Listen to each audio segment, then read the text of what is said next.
Okay, so today, as you know, on Thursdays, we have our books in review. And the book in review today is titled Untold Secrets That Wreck Marriages. And this one is by Nike Folagbade. Of course, she is a family life coach and counselor who teaches and empowers singles and married with godly and practical strategies. Welcome to Wake Up Nigeria. Thank you very much. It's actually a pleasure to have you here. I was telling you earlier, the weight of this book alone, by the time I'm finished reading it, I know that I have everything in my head. Yes. That's actually a really good piece put together here. And I was actually talking about the cover with a friend yesterday, and we're talking about how insightful this actually is. Yeah. So now tell me, I think I have an idea what this is about. So now tell me what inspired this, and like the photo, the picture here, what the picture is about, what it describes. So you know about the three chord that is not easily broken. So when we have two couples who are not united, what then happens is they begin to lose that effect of cleavage that's supposed to happen in marriage. So in marriage, they're supposed to be cleaving, and it's a process. It's not something that happens instantly. But then a lot of times there's disunity, there's misunderstandings, and before you know it, they start to break up. Yeah. That's where it's just two together, right? Okay, amazing. Okay, so now let's get right into the book. Now, I know there's a lot of issues in marriages. Today, with a lot of breakups here and there, very disastrous stories we hear. So now, I want to ask, for you, what was the, will I say personal experience, whether that of a close relative, a friend, or something that brought you to this point where you felt the need to write a book as this? Okay, thank you for that question. So it was more of an assignment. So for the past 6 years, as at 2019, I was working with singles alone. And I never wanted to talk to the married people because I felt their issues were just complicated. Yes. But I never knew that my fears and burdens were what God wanted to work on. Okay. So what God then did was to allow certain things to happen in my marriage, just so that I can have an insight and depth as to what is happening in marriages that has not been confronted yet.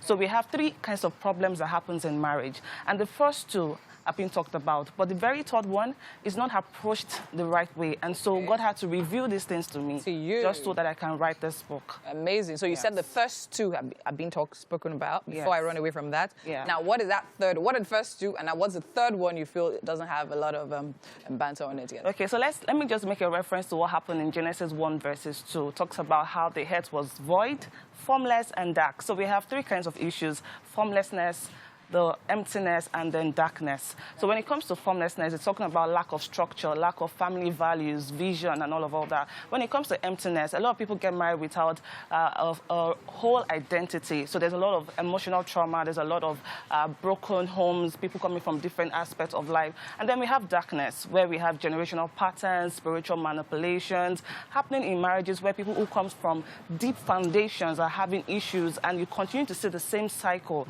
in that same home. And so, while we have coaching and therapy that can solve the first 2, if you do not deal with the darkness itself, coaching cannot work. Okay. So this darkness requires the power of God to quench it before coaching can then come in. Okay, yes. Amazing. Because I'm now, from where we're sitting, from what I can hear, we're talking from a more spiritual point of view. Yes. Now, the issue is now, a lot of people don't believe that everything that has a physical manifestation literally has a spiritual manifestation. So I think that is a starting point for a lot of things. So how would you suggest people come to that point of believing that, okay, you know what, there's something behind all of this thing that's happening here, there's something behind it? How do you think we get to that point? Okay, so the first thing is marriage is universal. Yeah. God is also universal. God is not necessarily trying to approach just Christians, you know. And so if God instituted marriage, he had principles that were going to make it work, no matter who you are. And that's why you can say Buddhists who would actually make their marriage work, because they have certain principles that are working. Yes. Now, when it comes to believers on their own, there are certain other things that may happen that might require the intervention of God. Yeah. And, you know, something happened in the Tower of Babel. There was this unity that occurred at that point, and everything that God has created, the devil also created. And so what we see is this unity happening in marriages just because people lack understanding of what they are communicating to themselves. So there's twisted communication. Now, there are certain times that things are happening in your home that you have to step back a bit to say, what is happening here? Why is it that we're not understanding ourselves? Why is it that our good intentions are misunderstood? And sometimes just praying for clarity can just be the difference that it makes. So it doesn't even matter who you are. just knowing that there's a God factor that can bring light to issues can just be the difference for you. The difference. Amazing. Okay, so now in section 1 here, of course, titled The Clash of Darkness versus Light is what we've been talking about, right? Yes. And chapter 3 speaks about 3 problems of marriage. Yeah. And you highlights them. Okay, that was what I talked about earlier. Yes. Okay, amazing. Okay, so now let's move to the next section, which is rebuilding the broken walls of marriage, right? So talking about uncovering your true identity. Now let's go down to chapter 14, increasing your love tank. So now that seems like something that needs to be done on the front of the couple, the man and the woman. So let's talk about that. So when it comes to increasing your love tank, we must understand that just like your bank account, when you don't put in money, no, nothing happens. And then when you get a lot, you know, this excitement that comes, right? Now, for 2 people in marriages, they want to feel loved. True. And people express love differently. People want love differently. So if I grew up in a family where what they did was maybe receiving gifts, so we have 5 love languages. So if it was more of always buying me gifts, always giving me stuff, I could come into marriage and think that my husband also wants this gift. And so I begin to buy him shoes and buy him bags.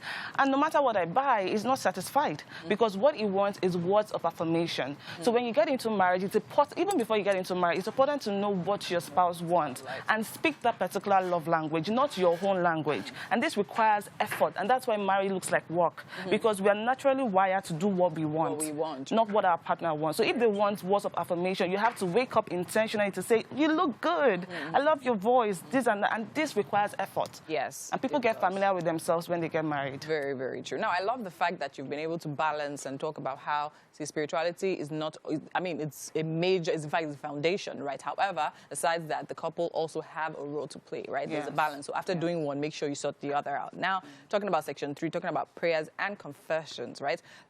I noticed that the book is literally not just for women because, you know, books like this is mostly read by do you understand? Yeah. But this one is actually for both of them because we see prayer for a wife, prayer for a husband. So now, how can we encourage men to literally look for things like this and understand that it takes effort on both sides? Some men understand it, but to be honest, I'm sure from your coaching and counseling, the women come crying the most of me. So now, how do you think from your experience we can actually create that balance?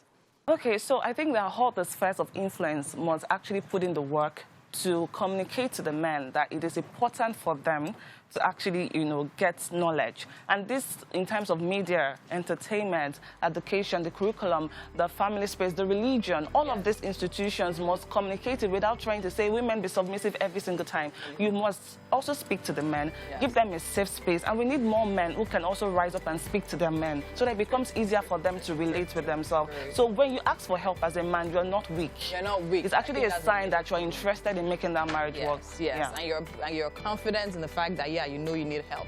Thank you so much. Very, very short interview, but very, very insightful. Thank you so much, and I wish you all the best putting this out there. And right about now, we have to go on a quick break, and when we come back, Wake Up Nigeria continues.